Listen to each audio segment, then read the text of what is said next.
കൂട്ടുകാരെ എല്ലാവർക്കും പുതിയൊരു വീഡിയോയിലേക്ക് സ്വാഗതം.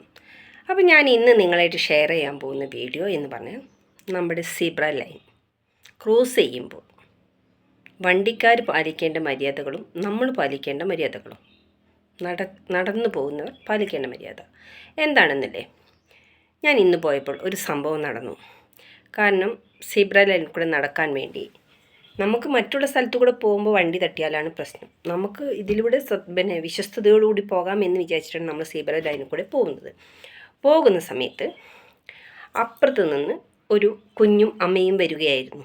അതിന് തൊട്ട് ബേക്കിൽ തന്നെ വടി ഊന്നിക്കൊണ്ട് ഒരു അപ്പൂപ്പനും വരുന്നുണ്ട്. പെട്ടെന്ന് വണ്ടിക്കാർ എല്ലാവരും ബസ് സ്ലോ ആക്കി, കാർ സ്ലോ ആക്കി, അതിൻ്റെ ഇടയിൽ കൂടെ മറികടന്നുകൊണ്ട് ഒരു സ്കൂട്ടർ വരികയും ഈ അപ്പൂപ്പനെ ഇടിച്ചില്ല എന്ന മട്ടിൽ ആ സീബ്ര ലൈനിൽ നിൽക്കുകയും ചെയ്തു. പിന്നെ അവിടെ ആകെപ്പാടൊരു ഒച്ചപ്പാടും ബഹളവുമായിരുന്നു. അപ്പോൾ എനിക്ക് പറയാനുള്ളത് വണ്ടിക്കാരോട്, ഡ്രൈവ് ചെയ്യുന്ന ഡ്രൈവർമാരോട് പറയുകയാണ്, ഈ സീബ്ര ലൈനിൽ കൂടി നടന്നു പോകുന്ന ഓരോ വ്യക്തികളും തങ്ങളുടെ വീട്ടിലെ അംഗങ്ങളാണെന്ന് കരുതുക. നിങ്ങൾ ആ സീബ്ര ലൈനിൽ എത്തുമ്പോൾ അവിടെ ഒന്ന് വണ്ടി ചെറുതായിട്ട് നിങ്ങൾ സ്ലോ ആക്കി കൊണ്ടുവേണം മുൻപോട്ട് പോകാൻ. ഓക്കെ, ആളുണ്ടോ ഇല്ലേ എന്നല്ല.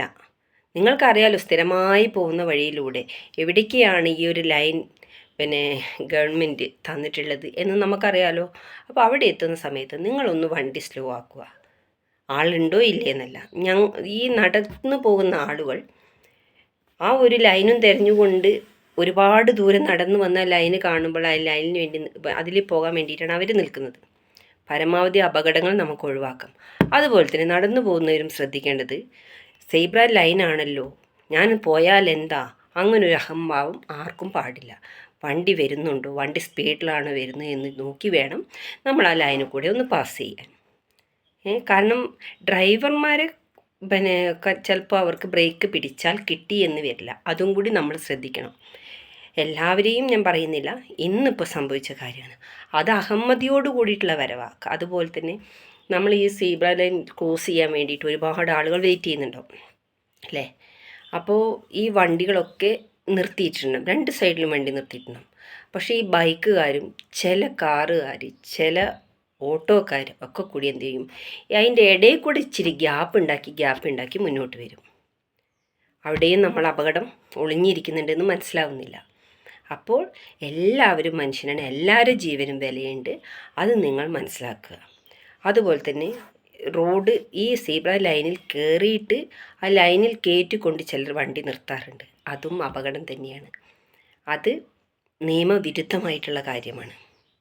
അപ്പോൾ നടന്നു പോകുന്നവർക്കും വണ്ടിക്കാർക്കും കൃത്യതയോടുകൂടി പോകണമെന്നുണ്ടെങ്കിൽ നമ്മൾ എല്ലാ നിയമങ്ങളും പാലിക്കണം. വണ്ടിയുടെ സ്പീഡ് കുറയ്ക്കുക. നിങ്ങളെ കാത്തുകൊണ്ട് നിങ്ങളുടെ വീട്ടിൽ അനവധി ആളുകളുണ്ടാവും. അച്ഛൻ, അമ്മ, മക്കൾ, അതുപോലെ കുടുംബം, വലിയ കുടുംബമൊക്കെ ആ കുടുംബത്തിലുള്ള എല്ലാവരും ചിലപ്പോൾ ഈ ഒരു അത്താണിക്ക് മുഖാന്തരമായിരിക്കും ജീവിതം മുന്നോട്ട് കൊണ്ടുപോകുന്നത് അല്ലേ. അപ്പോൾ നിങ്ങൾ നിങ്ങളുടെ ജീവിതം സുരക്ഷിതമാക്കണ്ടേ. ഡ്രൈവിങ് എന്ന് പറയുന്നത് സുരക്ഷിതമായിട്ട് വണ്ടി ഓടിക്കുക. നിങ്ങളുടെ ജീവനും അതുപോലെ തന്നെ മറ്റുള്ളവരുടെ ജീവനും വിലപ്പെട്ടതാണെന്ന് നിങ്ങൾ മനസ്സിലാക്കുക. നമ്മളെല്ലാവരും ഈ ഒരു ജീവിതം മുന്നോട്ട് കൊണ്ടുപോകാൻ വേണ്ടിയിട്ടുള്ള തത്രപ്പാടിലുള്ള ഓട്ടത്തിലാണ്. പ്രത്യേകിച്ചും ബൈക്കുകാർ ശ്രദ്ധിക്കുക. ചെറുപ്പക്കാർക്ക് എപ്പോഴും മുൻപിൽ പോകണം, എല്ലാവരും വെട്ടിച്ചുകൊണ്ട് ഹൈ സ്പീഡിൽ ഹൈവേയിലൂടെയൊക്കെ വണ്ടി പോകണം എന്നുള്ള ചിന്തയായിരിക്കും. ടൗണിലൊക്കെ എത്തുമ്പോൾ കുഞ്ഞുങ്ങൾ സ്കൂളിട്ട് വരുന്ന ടൈമായിരിക്കും. അതുപോലെ തന്നെ വയസ്സായവർ, നമ്മുടെ വീൽ ചെയറിൽ പോകുന്നവർ എല്ലാവരും ഉണ്ടാവും. അപ്പം നമ്മൾ ഓരോ ജീവനും വിലപ്പെട്ടതാണെന്ന് നമ്മൾ ഓർക്കുക. അതുപോലെ തന്നെ മറ്റുള്ളവരുടെ ജീവനും. അപ്പോൾ ഇനി എല്ലാവരും സീബ്ര ലൈനിൽ എത്തുമ്പോൾ ഈ ഒരു കാര്യം ഓർക്കുമെന്ന് പ്രതീക്ഷിക്കുന്നു. എന്ന് നിങ്ങളുടെ സ്വന്തം ലച്ചുട്ടി. ഇന്നത് കണ്ടപ്പോൾ എനിക്കത് ചെയ്യണമെന്ന് തോന്നി. അതുകൊണ്ടാണ് ഞാൻ ഇന്ന് ഈ വീഡിയോസ് ഇവിടെ ഇടുന്നത്.